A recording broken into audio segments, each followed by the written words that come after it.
Good morning. The time is 7:03 a.m. The date is the 26th of the 12th, 2020, 26th of December, 2020. The day is Boxing Day, the day we open our presents, and so Christmas Day is the day we celebrate. We sit down around the table, eat, talk. Most people haven't seen each other for a while. Families have traveled in. So that day is for catching up, getting to know the kids, getting to know each other, getting to, share stories that otherwise haven't been able to share. Really having fun. Really a family day. And also is the day for presenting your presents. Christmas Day is the day for presenting your presents. If you are not able to present it before, you see what I mean? So Boxing Day, after all the festivities have been, enjoyed and the stories have been told, everyone is tired. You go to bed and then you wake up on Boxing Day, 26th. And that day, the morning to the afternoon, is designed for the kids. Is designed for the kids. Reason being is the Boxing Day is the day of opening presents. So the kids, everyone wakes up now and everyone goes, around the tree, and then you say Jack, Franklin, Olivia, Harry, Molly, you call them out. And then they go to the tree and they're looking through the boxes, because you have to look for boxes with your names on it. Do you see what I mean? So there are different colored boxes, different wraps, different this, different that. And you find the ones with your name, you pick it, and then you start to ravage and tear and, break just to get to the prize within. You're going to see disappointment sometimes when you see the Christmas jackets and the Christmas woolly tops and socks. And you're going to see total happiness when you get the Xboxes and the PS and especially the Nintendo Wii's. You see what I mean? When you're getting those, it's physical time. And, other things. So, today is that day. Today is that day. A day for unwrapping things that make us happy or sad. So, what am I going to talk about? I'm going to talk about a present that Ghana should be unwrapping this Christmas, but hasn't unwrapped it. Ghana has had many decades of, Christmases, hundreds of years of Christmases to unwrap these kind of presents, and hasn't. And because Ghana hasn't unwrapped these kind of presents, it can only signal that Ghana hasn't received it. Do you see what I mean? Ghana hasn't received it. So 2021, Ghana needs to unwrap all the presents it needs to unwrap in order to make the nation safe. So one of the first presents that I believe Ghana needs to unwrap is this. Fire service. The fire service. The fire service. Ghana needs to unwrap a present which makes it absolutely necessary that every fire service personnel is fire investigation trained. Or every fire service personnel is trained in fire investigation to a level, but then there are some who are specific investigation or fire investigators.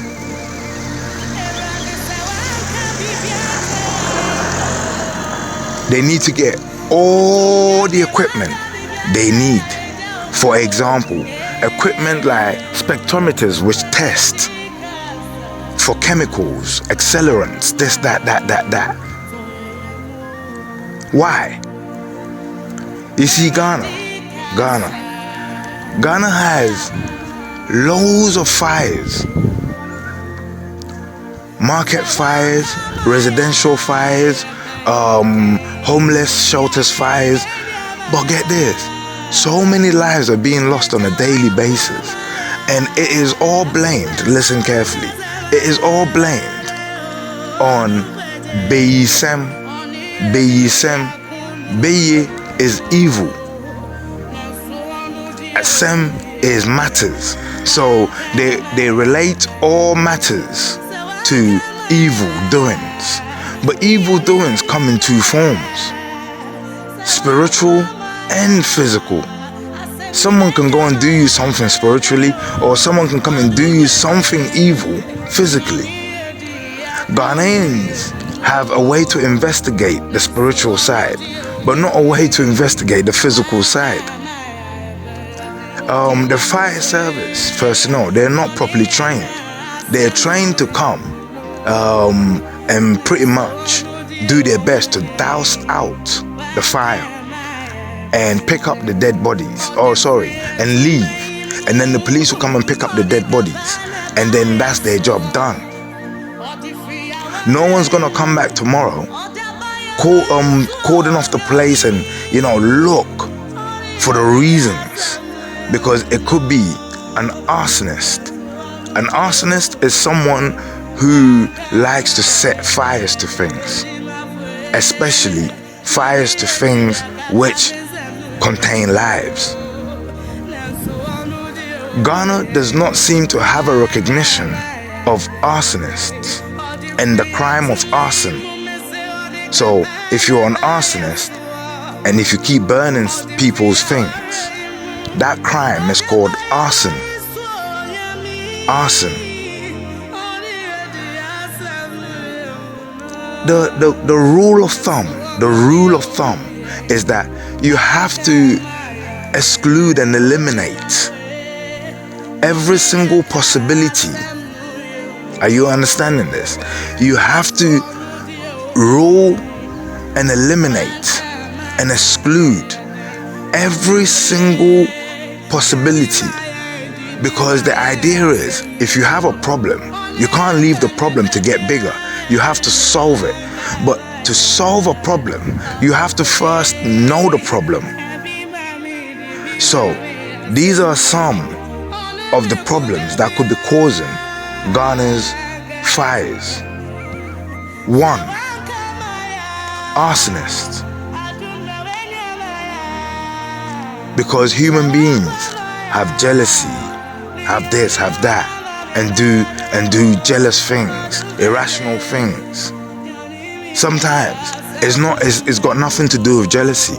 An arson doesn't need a reason. Doesn't need you to have pissed them off. They just need to find the opportunity and that moment of, elation when they see the opportunity to cause damage. So 1, someone who finds other people's misery and suffering good. There are behavioral traits that link to these type of people. Arsonists normally stand somewhere and watch their crime. It turns them on. 2, the electrical grid of Ghana. The electrical grid of Ghana. You see, in Ghana here, the lights, they go off and on randomly. Sometimes it's called doomso. It happens so randomly and so often that they've got a term for it. Doomso. Off, on. Doom means off. So means on. So the term is on off. Or off on. Oh yeah, off on. Doon so off on. Doon so off on. It's so regular, they've got a term, off on, for it. But get this, another thing that happens a lot is this. The electrical voltage, it fluctuates. It goes up and down randomly. And both these problems I've explained have a habit of starting electrical fires. Ghana also has a problem where a lot of fake Chinese and Malaysian and British and German, wherever, Turkish, fake goods from nations which are capable of making fake goods. But it's not the nations bringing them in. Most Ghanaians importers going abroad to import electrical stuff go and import the cheapest. We've also got a few people, they are of Mali origin and they sell chargers and things like that. They walk around. Convenient. But most of the chargers that they sell are knockoffs, fakes. Not properly made with the properly insulated materials, not properly designed, not properly, no proper instructions or understandable instructions. The voltage doesn't quite match, and then you have problems. The only way we're going to know these problems is through fire investigators. Because as we see the problems, and as we count the problems, and as we discover the problems, then we start to address the issues. So if the problem is electrical fires through mobile phone chargers and whatnot, if that seems to be coming up a lot, then we start making it hard for mobile phone chargers, people who sell them, to make sure they have quality certified ones from certified, because it doesn't have to be original. That's the funny thing. Your mobile phone charger or any charger doesn't have to be original, but it has to come from companies that have the reputation for making usable. You see what I mean? So that's 2, electrical fires. 3, people burning stuff, just stupidly burning stuff. Ghanaians will collect rubbish, pile it in a spot, and then once they've done that, they'll set fire to it, and the person who set the fire will just go. Like right now, right next to my house, well, not next to my house, on the other side, next to someone's house, they've piled rubbish to a tip. Most of it is dried leaves. So with this one, they're not going to even attempt to call someone to come and pick it up, because most of it is dried leaves. They're just going to set fire to that. But when they do, I wouldn't see them standing next to it. They'll just leave. Dried leaves are easily carried by wind. Easily carried by wind. Next thing you know, more dried vegetation along the way. Someone's house is on fire. Markets. The markets, because it's so crowded, all the problems I've mentioned are a possibility. Arson being the highest on the list for the market. A lot of jealousy.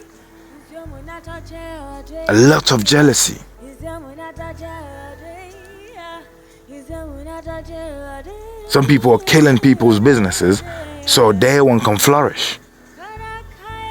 You see, by the time the marketeers, by the time certain people, the business line they're in, by the time they're able to recover and come back to work, their customers are all gone to people who otherwise weren't getting any. Why?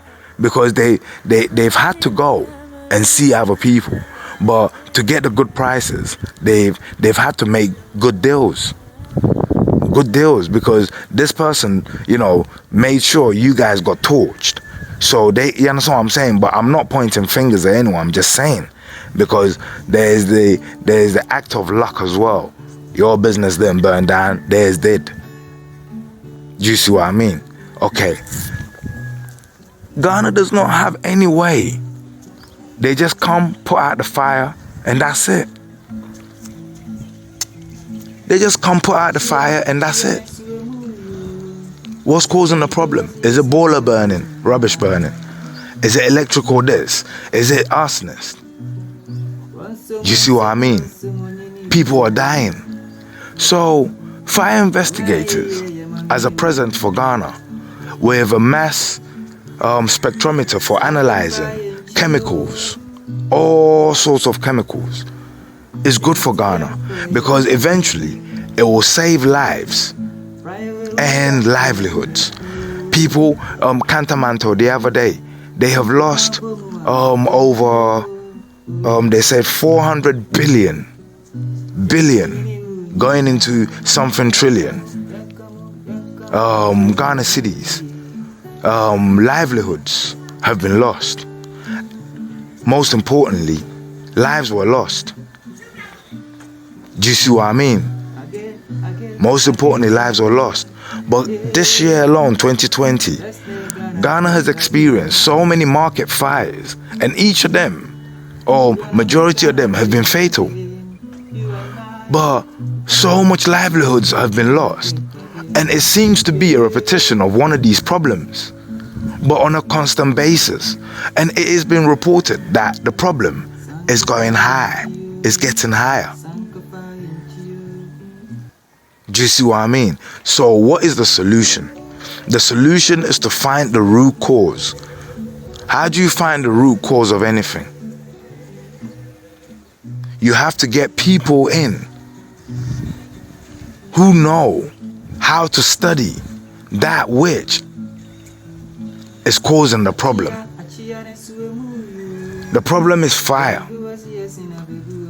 Whether it's a criminal fire, whether it's accidental fire, whether it's electrical fire, whether it is this, that boiler burning fire, whatever it is, once you discover what it is, then you can give advice about it. Advice about it. Because in Ghana here, the situation is this. If one person has made that mistake, 1 million people are making the same mistake every single day anyway. Like quails. If the investigation says it was a mosquito quail, advice is put out there. Look what happened. So any one of you who's lighting up mosquito quails whilst you're sleeping, it's not a good idea. Light the mosquito quail before you go to sleep, about an hour before. Close all your windows and everything. Let the quail do its job. Go in, open the windows once the quail's done, just before you go to bed, but make sure the nets are up. All the mosquitoes inside are dead, the nets are up, so mosquitoes that are not inside won't get inside. Let the air breeze a bit, because you don't want, you're not a mosquito, you don't want to die. And then once it's nice, go in and sleep. But now you don't risk of sleeping through a fire and being choked by the fumes. Because we discovered that in this many house fires, this was the cause. Because we discovered in this many market fires, this was the cause. But one present that we do need to open in Ghana here is an armed fire service personnel with a mass spectrometer for testing all chemicals. All chemicals. And fire investigation specialists, people who understand fire. People think fire is fire. Fire has but 3 elements attached to it. The one you see, the one you feel. Do you see what I mean? And the one you... Okay, let me give them to you. You see the orange part? That's the fire blazing. Yeah, but that's one part. It emits, the fire emits heat. So you're not next to the fire, but you can feel the heat of the fire. That's an element of fire. If you draw further away from the fire, you won't feel the heat of the fire. So the fire itself that you can see is the flames, one element of fire, the flames. And then the heat that it emits, which you can't physically, technically see, but you can feel, and if you're close enough, it will singe you. 2. And then the smoke. The smoke. All these 3 elements of fire they can kill, and they do kill. If the flames don't kill you, the heat can kill you. If none of this touches you, the smoke they create will suffocate you and choke you to death. If all three of these touch you, we may not find any of you left.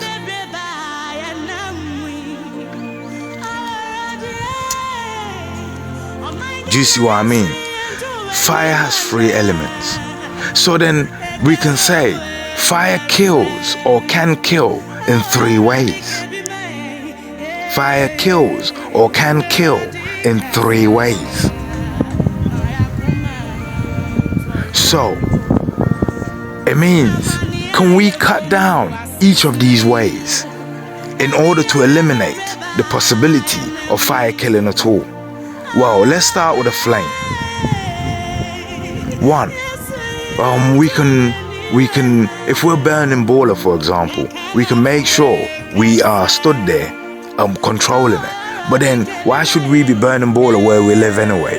Let's just get someone to pick it up and take it to the place where we've designated for such activities.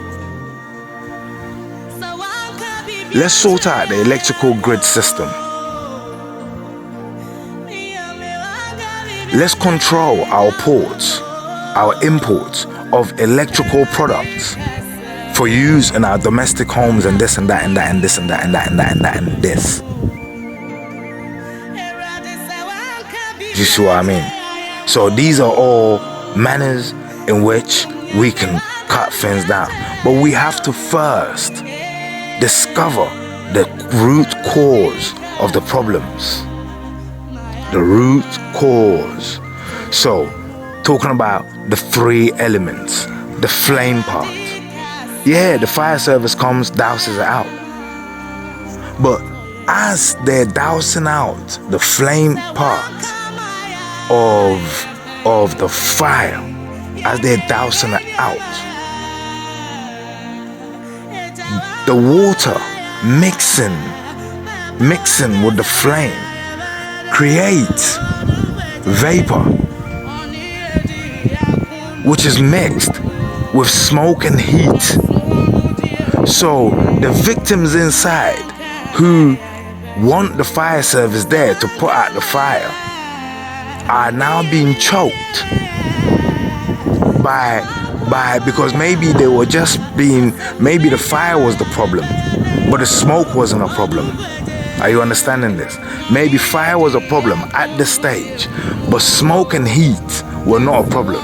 But the addition of the fire service's water made smoke, and the heat within the smoke become a problem. So now the fire service have to be trained to try and lessen the impact of their actions, even when they're trying to save lives. How? Okay, we're trying to get rid of the smoke.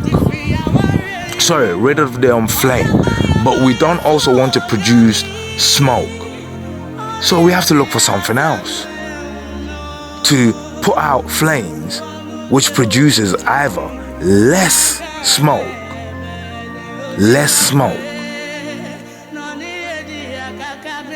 or none at all. Suffocate smoke altogether and prevent heat buildup at the same time. This is where Ghanaian students and Ghanaian ingenuitive people are saying, yeah, that's true actually. We need to do that. This is where a student will come up with the idea and say, okay, get this. If fire has three elements, and one of the elements is put out by another element, water, but then it creates the other two elements of fire. So if you put me out, then I'm gonna change into this and that and carry on doing my job. That's what fire is saying to water. Then water has to find a way to also produce the elements that will combat the two elements that fire will then use to try and defeat it again.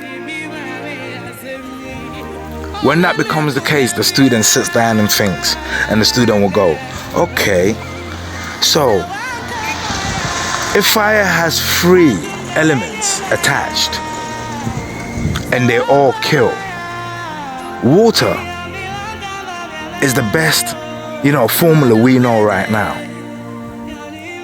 How about we find all forms of water and see there's listen carefully, listen.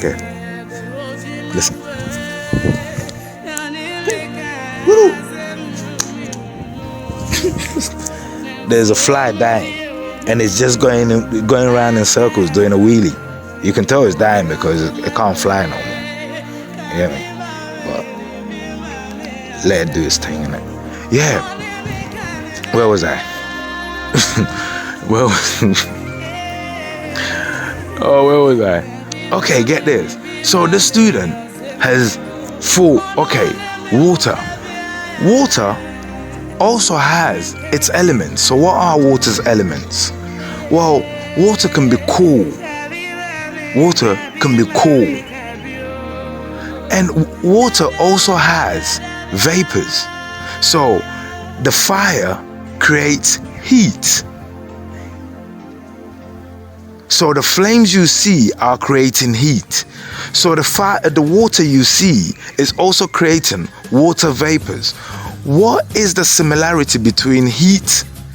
It's creating smoke. The water and the fire create smoke. The smoke is the element of the fire that is being now used. So the water now can create water smoke, which is mist. Water mist. Why? It's light. It's light, but it's still water. And the student thinks, since it's also creating heat, the fire, how about I make it a water mist with ice? So it has to be chilled water. So the fire service are not just coming to this particular place with water. No, they're coming with a particular type of water. Water that's ready to put out fire because it's water. Ready to lessen the impact of smoke. And ready to lessen the impact of heat. Do you see what I mean? Get this. It doesn't matter how raging the fire is. If you blast chilled water mist, so water air, chilled, freezing, like the superhero Storm, when she does that thing. You understand what I'm saying? When Storm brings cold air, all fires will recede. So the fire service are now turning up with these what looks like a normal fire car, but the tank is carrying less water, but is actually carrying more because the water is just mist now. There's water half a tank, and that's being converted into lighter water, colder water to combat all 3 sides of fire. But because it's lighter, there's more. Less will give you more. It will go on for longer. Do you see what I mean? Less will give you more. It will go on for longer. By pumping cold, breezy air with the mist of water rather than water itself, you will be given a greater chance to anyone in there to get out. But the sudden introduction of cold, breezy air with a mist of water will also subdue most fires that are accelerating. So for example, fires that are touching wood. So in the market, in the kiosks that kids have to sleep in. We lost 4 kids just the other day. I'm just looking at their house now that has been burnt to a crisp. Do you see what I mean? This, that. Or, before we get there, there are other solutions. Fire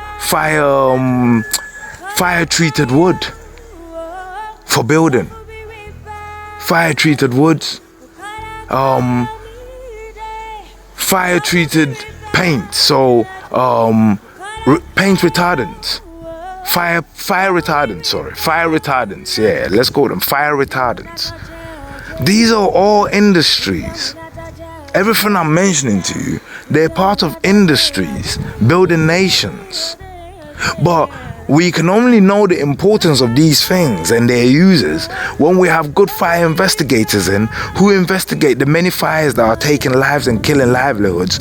And they say, you know what, it's becoming a pandemic. We don't have an arsonist. Yeah, this is this and that. So let's bring in these measures to help cut down the rate. Let's bring in that measure, this measure, that measure. And then that's how you build your law. Most Ghanaian laws have not been built. They've literally been copied. Like for example, I'm not insulting, but the FDA rules, for example, it was written for Ghana, but with the guidance of the American Food and Drugs Authority. Do you see what I mean? So they practically took what they have and gave it to us. And that's it. But Ghana itself did not sit there and look at its, you understand what I'm saying, and say, this is what we need, this is what we're going to allow through, because the chemical makeup and the composition of our people, even though this is allowed in the US, we're not going to allow this, because it destroys this and that in us. Ghana didn't do that. Do you see what I mean? Because they don't have the specialities to do that. But these type of specialities, this is how you build them. You create the institutions. You create the institutions that open up the way. So Ghana, if you go and look at the fire service training handbook, it will show you probably the standard of the UK fire service or the standard of the US fire service, because they've literally taken it from there and put it in there. But when you come on the ground, that's not what you're going to see. You understand what I'm saying? When you come on the physical ground, what they say is not what you're going to see. It's something totally different. It's a mess. There's no training. They just have the books, but they don't apply. And it's the same with Ghanaian law. There's no application. They're just taking precedence of other countries. Let me give you an example. For Ghanaian law. Yeah? In Ghana here, most people assume murder is murder. Oh! Most people assume murder is murder. I stepped on the fly by accident. I didn't realize. Get this. Most people assume murder is murder. So in Ghana here, when something happens, investigation method is not so thorough that they automatically say that's a murderer. That's a murderer. A good example is a case in Ofanko, yeah, where the houseboy has been living with the master for years, and he's never had a need to kill the master. He's never had a problem with the master in terms of, a problem that would lead him to kill the master. The only problem he's had is he's misbehaved a bit and the master's got angry at him and sometimes maybe even punished him, but it didn't matter. It never escalated past that. But one day, the master came home. He was angry at maybe something the boy has done again and turned around and told the boy, pack your things and leave. Pack your things and leave. It is reported then that he then punched the guy. So after he had told the guy to leave, He then punched the guy. And it is reported that, yes, you can tell there was a struggle because the guy has a bruise on his face. So far, the police's story is matching. But get this. He then punched the guy, and apparently it ensued a fight, and they started fighting. So at this time, since you have been punched first, you are the victim. By law, he's the victim at this right moment. And at this right moment, he's defending himself because he's been punched. He's been told to move, which is fine, and he's doing it. But now he's been punched. So there's been an ensuing fight, and he's not the aggressor. Listen carefully, this is law. He's not the aggressor. In this ensuing fight, he then says, once the fight was over, he was so mad and he was so angry. And this is as honest as you can get. Something along those lines, that he picked up something when the guy was sat down and hit the guy in the head. Now get this. The argument is this. Was that called for? No. That's the answer to the argument. From that moment, he's committed a crime because the guy was no longer defending himself. And the fight was over. But get this. Is it murder? Is it murder? What is the definition for murder? You have to have intent. Simple. There has to be intent. What is intent? Intent is the actions you took that we have discovered. This is that, this is that, this is what you did, this is what he did, this is how he planned it. Intent is planning. Planning. This incident happened on a boom boom thing. Why did it happen on a boom boom thing? The guy didn't know the guy was coming home to check him out. So he had planned no bad for the guy. And anyway, when the guy then got there, the guy told him to move. That wasn't the problem. He still hadn't planned, even till that moment, any bad for the guy. But when the guy punched him, something snapped. Something snapped. You could say, if you have been punched, then what snaps is that you become self-aware and you go into self-defense mode. So we could say the guy went into self-defense mode. And self-defense mode sometimes acquires or requires attack. So he attacked back. We could say he had a natural reaction, a natural reflex to defend himself in the court of law. If it is true he was punched first. But there is no planning.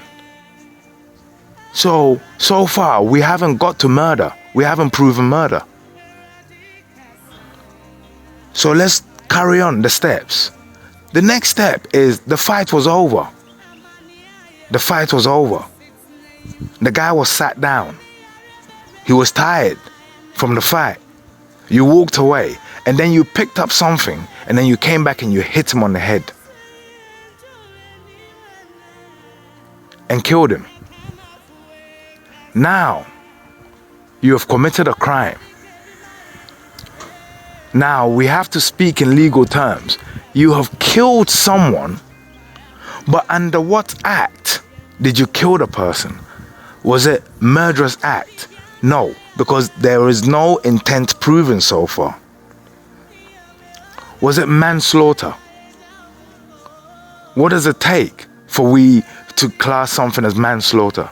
Well, yes, the person is dead. So the man has been slaughtered. Literally. Afterwards, he chopped the guy up. So the idea of manslaughter was literally implemented in this case.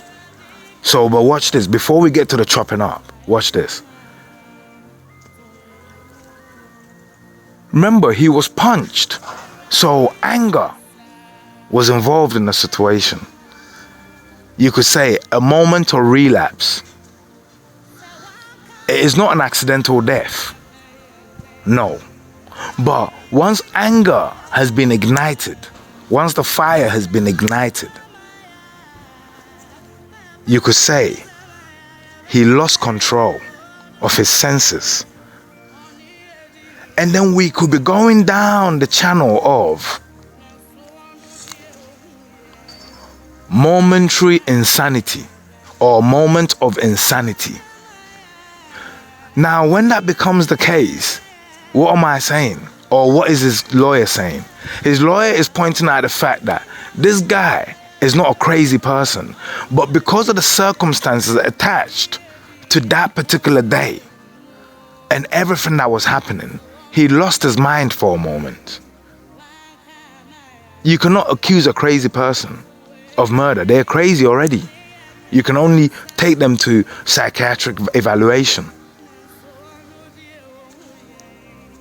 Because murder, intent hasn't been proven. So manslaughter, but under what basis? Yeah, he slaughtered the guy. He chopped him up. But how did we get to that point where he killed the guy in order to even slaughter him? It started off as self-defense. And what you have to remember, in Ghana here, being poor is a curse. Being poor is a curse. So get this, the guy is living in the house with his guy. He has a job that the guy also provides for him. There is a contract there, you know. They've been living in this arrangement for years. There's a contract there. It may not be a paper contract, but since it's gone over 3 months, the arrangement, there is a contract. And now there has to be some kind of financial severance. And there has to be time given. There's an issue of what do you call it? Not elections, not rejections. You know, landlord and tenant issue, tenancy agreement. Yeah, there's an issue of tenancy agreement. There was also an issue of work arrangement because the job the boy did was provided for him by the guy. That's how he ate. Also, the living arrangements. It was under the supervision that the boy has to look after the house. And then he gets to live there, and then he gets to have that job. So his whole life was being turned upside down in one moment's decision. It's a curse to be poor in Ghana, and this is the fact. And this guy found himself, so get this, before he was punched, his mind was already gone. But he hadn't tipped over the edge to say he was going to hurt anybody, but he was reeling about the prospect of his new life because things were going to get much harder. And then the person who has, you know, put him in this predicament and is not going to give him any compensation for any of the legalities surrounding, like I said, tenancy agreements. They haven't been put on paper, but they are there by law because time has elapsed. So he has to give him time. Work arrangements, he has to pay him. Severance, this, that. You have to give him something to go. You didn't do none of that. So the guy is now wondering, what the fuck? He's already gone crazy. Like I said, being broke in Ghana is a curse. You've just cursed the guy. And he was going to take his curse away, and then you punch him on top, and he snapped. And he snapped. He snapped under your provocation. You see where this is going. In the end, the guy could end up doing 6 months with a good lawyer. But in Ghana here, he was convicted of murder and he's lounging in jail.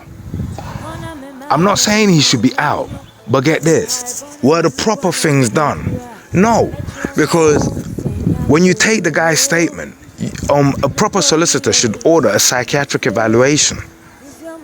Temporary insanity is lurking in there.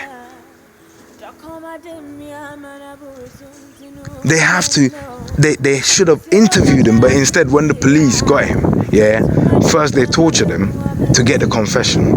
And get this, he originally said he wanted, well, he didn't mean to kill the guy, but he was so angry that when he hit the guy was just lying there, dying, and then he didn't know what to do. So then he thought the guy was dead, and first he tried to burn the body. It didn't work, because as he was burning the body, the guy came back to life or something like that. So get this, he then killed the guy properly and then chopped him up and then stuffed the guy's body in his car and then drove the car away and then tried to, you understand what I'm saying, tried to make it look like thieves done it, this, that, and then came back to the house and just jammed. But you know why he did all this? Because get this, if this was in England, your best option would to be straight away pick up the phone, call the police, and when they got there, tell them exactly what happened. Tell them exactly what happened. Immediately, they will order a psychiatric evaluation, do all this, do all that. You keep that storyline going, your solicitor will pick up on it. Your solicitor will say, okay, yeah, let's go for temporary insanity, because everything is there to, you know, order that. Rightfully, you're not a murderer. You're not someone who goes around killing people. Otherwise, you'd have killed a lot of people by now. So, due to the circumstances of everything that happened that night, in terms of the body, yeah, your actions were driven by adrenaline. Why? Because you were scared, and you know the Ghana police, you know they'll fuck you up. Even when you turn up to tell the truth, because you've killed someone. So they're not just gonna put you in prison and just leave you there. They'll fuck you up. You were scared for your life yourself. And where the person was rich, you kill a rich person, they can pay to have you killed. You were so scared that all your actions, from the moment you realized that this is what I've done, you didn't know what else to do but to cover it up to save your own life. It's not an excuse, but there's plausible evidence to support it. Because when they did suspect it was him, they didn't interview him, check timeline, check storyline, and pick out the lies within a story, investigative tactics, to say you're lying, you're the murderer. No, they took him to a special room and they made sure that Mike Tyson was waiting for him in there. Evander Holyfield was sat there waiting too. You get me? And Manny Pacquiao was the referee. He's retired. They beat the truth out of the guy. But they could have investigated the truth out of him. But Ghana doesn't have those skills. 26th of December, Ghana needs to start opening certain prisons that would really make them an elite country, an elite unit, a really democratic country. Because get this, mass spectrometers, we can test. Another problem in Ghana that most people don't understand. Listen, a lot of Ghanaians die funny circumstances, and no one ever. You see, poison and deaths. Ghanaians don't really have labs for testing poison and deaths. This is what I strongly believe, that everyone should sign a court order, yeah, or let's say an order that says that if they die, whatever the circumstance is, that a vial of their blood should be sent to my lab for testing. You're going to find, that you see in Ghana here, that men are a risk. You see men, they play women. You see women, they study the man. And you see when they get what they want. In Ghana, the women are fully aware the police have no capability. Unless the family are rich. If the family are rich and they suspect something, and they say, nah. And then something is done somehow, they can pay to even send blood vials abroad and get it tested, and they'll find out it's poisoning. But in Ghana, do you know a poison that's so common in Ghana? Arsenic. Rat poisoning. Cockroach poisoning. Poisons for animals. Ghanaians have loads of them. And arsenic is a high on order. You see, arsenic is odorless. Only certain people can smell its chemical reaction. Very few. And when you have a coroner who knows the chemical reaction of arsenic, which apparently smells like walnut. Yeah, walnut. You're fucked. They'll go, I don't trust this one. This one is not death. This one's a murder. Do you see what I mean? And then you do the test for arsenic. But arsenic is a specific test. You have to actually tell the computer, I'm looking for arsenic. And then it will know how to collaborate and calibrate and this and that and that. And, shoot infrared and, lasers and this and that and that. And add nuclear fusion to extract the chemical components out and say, yes, there's arsenic available. Loads of men in Ghana, you're going to hear, I got a bellyache. Oh, he had a bellyache and he died. Especially amongst the Akans. Yeah, especially amongst the Akans. You should sign, say, listen, if my wife, I love us to bits and she loves me to bits, but get this, if you find that she wakes up in the morning, comes out and says, husband's dead,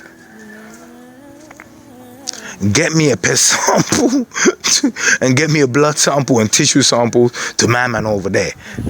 Simple as that. Listen, imagine if I open the service and people start signing up. Yeah? Get a tissue sample, get this sample, get this. You will see the amount of deaths, that Ghana will reduce by in a certain quarter of Ghana, in the middle class to wealthy, where people just collapse and die and people just don't wake up at night and they, he passed away. And you understand what I'm saying? You will see it will all go down. Dangerous. It will all chill. Because you have to wonder why I'm coming up with all this. In a nation where human beings have the mentality that, get this, if you kill a human being and you spill their blood in a certain way and you do a certain ritual, you will get money. In a nation when people have this mentality, how can you not possibly think that there are loads of arsonists? That there are loads of, this, that. Because they even kill for money. We need all the investigative services that Europe has, more than Europe has.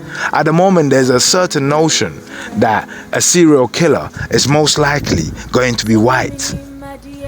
But this statistic was built up And get this, most likely if an African was going to make a statement, they will use the statement to support a fact. But an African cannot support the statement with any facts, because those statistics were taken in white nations where white people are majority. Do you see what I mean? Where white people are majority. But have those statistics been done in Africa? Have those statistics been done in Africa? In Africa, every murder is a murder, and every death is a death. They just come and pick up the body, and that's it. You understand what I'm saying? In Africa, they turn around and say, "Oh, he drowned in the water." Were there any toxicological... They say he drowned in the water because they found him drowned in the water. But he could have been poisoned to be weakened and then pushed into the water so he can't swim. But we have to find the poison, toxicological tests. 26th of December 2020, 26/12/2020. Ghana's opening some good presents. I'm going to, start a petition to get Ghana to get a spectrometers and fire investigators and proper police investigators. Imagine when the kids died. 4 kids burnt alive. The fire service came, used the water to create more smoke, and then directed the water to destroy all evidence. A cold mist will preserve evidence, put out the fire quicker. That's the truth. But get this, they just removed the charred bodies of the 4 individuals, the 4 little kids. And then after that, they left. They put the bodies on the side. They didn't even cover them for decency. They just put them on the side. And they left.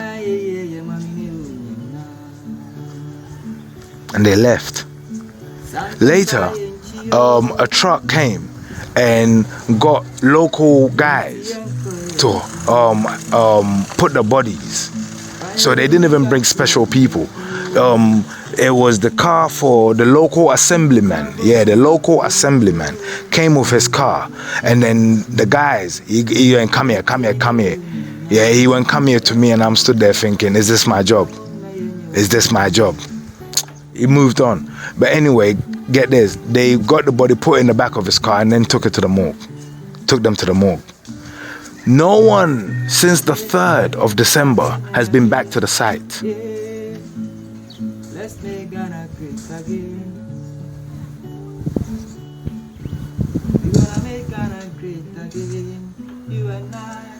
No one since the 3rd has been back to the site. But when you find bodies with missing heads and missing arms, and you put the main majority out there, and the rest are still here, and you don't come back, what kind of service is this? This is Ghana, 26th of December, 2020, Boxing Day. Have fun. I love you, son. And enjoy your presents.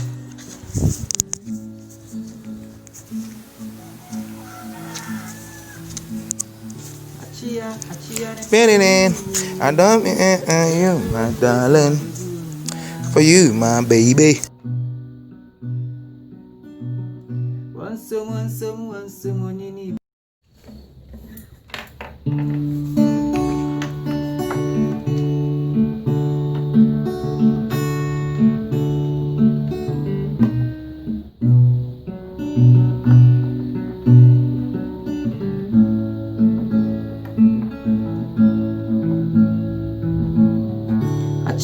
Achia ne suemuyu Beni fuwasi yesina bebu onina Wansom oninipo Oma ye mamini onina Sanka faye nchiyo Enti yanko ye chiyo Raiwe wibakuwa nepu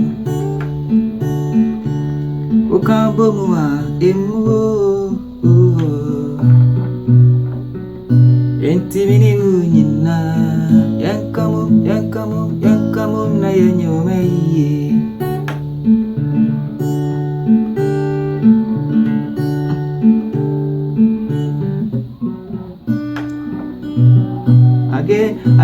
again and again. Yeah, let's make Ghana great again.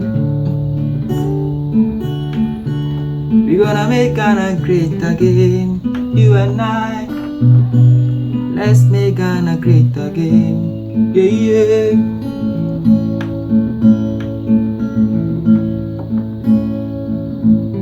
Sankafa in Chio, Sankafa in Chio.